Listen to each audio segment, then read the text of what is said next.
Samsung just released the brand new Samsung Galaxy S25 Ultra, and of course, everyone wants to know how good are the cameras compared to the iPhone 16 Pro Max. So I'm in San Jose, California, taking pictures on both phones, and we're gonna see which one is better.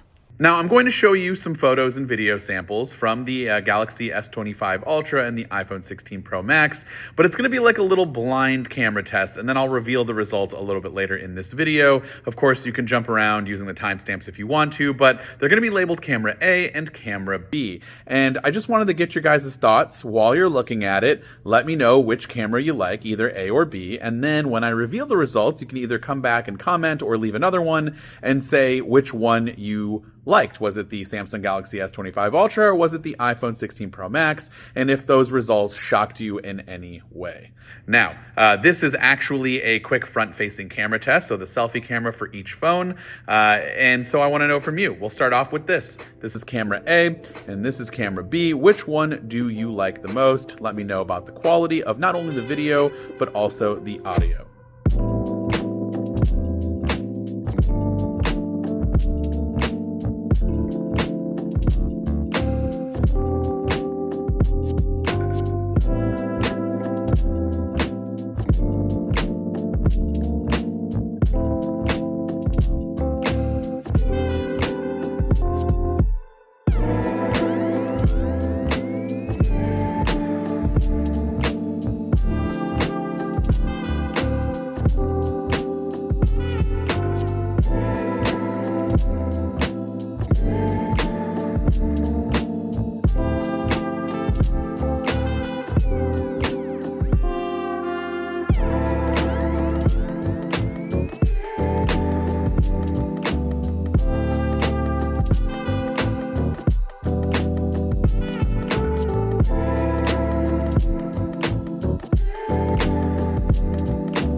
Samsung introduced a new AI feature this year called Audio Eraser, which is pretty similar to what Google has done over the last few years, as well as Apple's Audio Mix feature.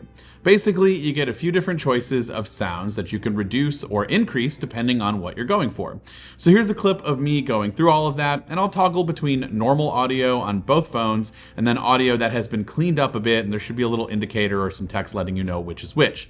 Again, let me know what you think in the comments on which one you think sounds better to you. So this past year with the iPhone 16 lineup, we got a new feature called Audio Mix, and that gives you the ability to adjust the background noise, to be able to adjust like to in frame, which is obviously focusing more on me and what's in the frame. So anything behind the camera is going to be isolated and removed. And then the same thing with studio and cinematic. And the best part about this is you can kind of adjust to get that right feel on what you want your audio to be.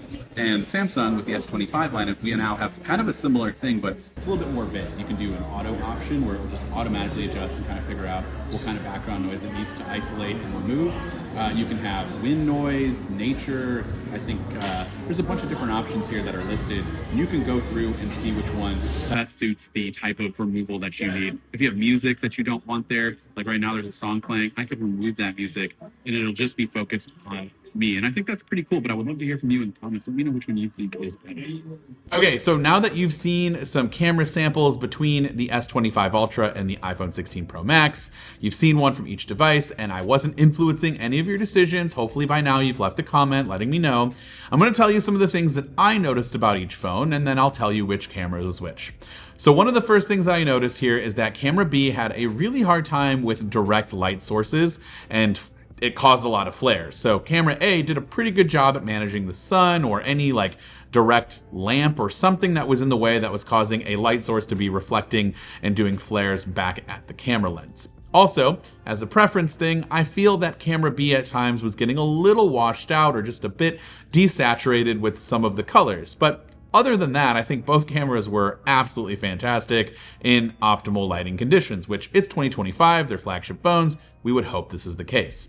Now with portraits, I feel like a lot of the color tone and the clarity and everything that I just talked about is pretty much the same. It carries over to portraits, but both cameras were right on par with each other when it comes to edge detection and separating the subject from the background. I thought they both did an excellent job.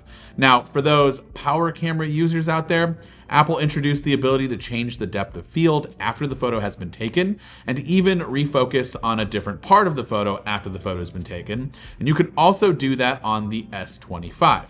But something new for this year is in Expert RAW mode, you now have a virtual aperture, which gives you the ability to adjust the f-stop before the picture is taken, and that's not something that you can easily do on the iPhone, not an f-stop number between f1.4 all the way to f16. So just wanted to point that out. Now, speaking of camera features, Apple added log video recording with the iPhone 15 Pro lineup, and now Samsung has finally introduced its log recording mode as well.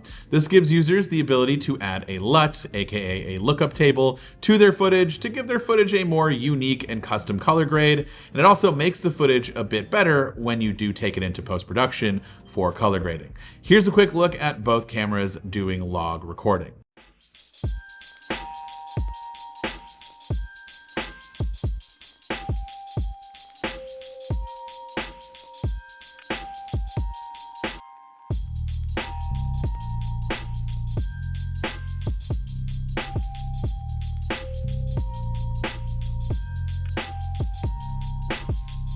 Lastly, when it comes to zoom capabilities, one phone has always been drastically better than the other, and I think if you haven't figured out which camera is camera A and which is camera B, this is definitely going to help you figure that out. So here are photos, and it's either going to start with the ultra wide or the main sensor, the 1x camera, followed by 5x telephoto, and then we have digital zoom starting for both phones at 10x and 30x for Samsung, and 25x is the max zoom capability right now on the iPhone. It's pretty clear that Samsung's AI processing capabilities for the 10x and 30x distances are just a lot more crisp, clear, and honestly just a more usable photo than what you get on the iPhone. I will say the iPhone does a pretty great job competing with the 10x zoom, but once you get up to its max, which is 25x versus Samsung's 30x, it definitely falls apart rather dramatically. So you may or may not have figured it out by now, but the iPhone 16 Pro Max was on the left, aka camera A, and the S25 Ultra was on the right, aka camera B. If you haven't already, now's the time to definitely let me know what you think in the comments down below.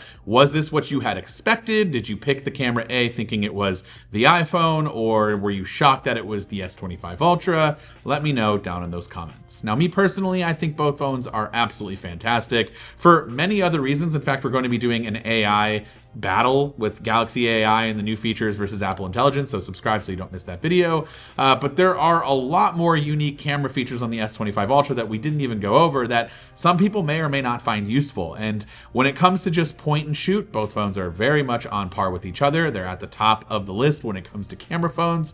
And I still very much like the look of videos on the iPhone compared to any other phone, and that includes the S25 Ultra. It's good, it's just a personal preference for me.